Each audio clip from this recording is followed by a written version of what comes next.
रात की सिहरन गांव के एक कोने में एक पुरानी हवेली थी, जिसे लोग भूतिया हवेली कहते थे। वहां जाने की हिम्मत कोई नहीं करता था, क्योंकि कहा जाता था कि हवेली में एक आत्मा रहती है जो रात को सिहरन पैदा करती है। गांव वालों का मानना था कि जो भी उस हवेली के पास जाता है वह कभी वापस नहीं आता। रघु एक निडर और जिज्ञासु युवक था। उसे भूत प्रेत की कहानियों में कभी विश्वास नहीं था। एक रात उसने ठान लिया कि वह इस रहस्य का पता लगाएगा और गांव वालों को सच्चाई बताएगा। उसने अपने दोस्त मोहन को भी साथ चलने के लिए कहा, लेकिन मोहन ने साफ मना कर दिया। रघु, यह बहुत खतरनाक है। मैंने सुना है कि उस हवेली में अजीब अजीब आवाजें आती हैं और कभी कभी किसी के रोने की आवाज भी सुनाई देती है, मोहन ने कहा। लेकिन रघु को अपने फैसले पर अडिग था। आधी रात को रघु अकेला ही हवेली की ओर चल पड़ा। हवेली के पास पहुंचते ही उसे एक अजीब सी ठंडक महसूस होने लगी।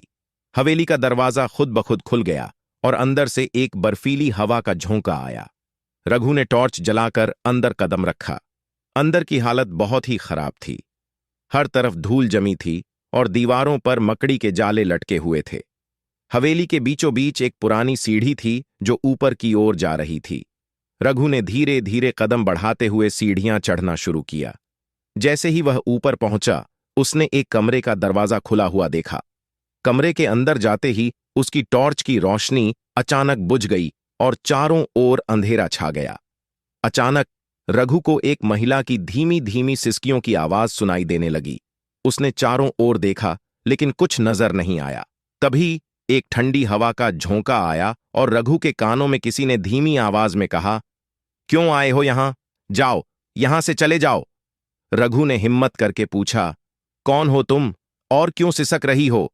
तभी एक छाया उसके सामने प्रकट हुई। यह एक युवा महिला की आत्मा थी। उसने रघु को अपनी कहानी सुनानी शुरू की। मेरा नाम सविता था। मैं इस हवेली में रहती थी। एक रात मेरे पति ने मुझसे झगड़ा किया और गुस्से में आकर मुझे धक्का दे दिया। मैं सीढ़ियों से गिर गई और मेरी मौत हो गई। तब से मैं यहां फंसी हुई हूं। मुझे शांति चाहिए, लेकिन मैं यहां से जा नहीं पा रही हूं। रघु को सविता की हालत पर दया आ गई। उसने पूछा, मैं तुम्हारी कैसे मदद कर सकता हूं? सविता ने कहा, तुम्हें मेरे पति को यह बात बतानी होगी कि मेरी मौत एक हादसा थी और वह मुझे माफ कर दे, तभी मैं इस दुनिया से मुक्त हो पाऊंगी। रघु ने सहमति में सिर हिलाया और अगले ही दिन गांव के मुखिया के पास गया, जो सविता के पति थे। उसने सारी घटना बताई। मुखिया रोने लगे और कहा, मुझे पता नहीं था कि मेरी गलती से सविता की आत्मा को शांति नहीं मिल रही है। मैं उसे माफ करता हूं। उस रात रघु फिर से हवेली में गया और सविता को सारी बात बताई।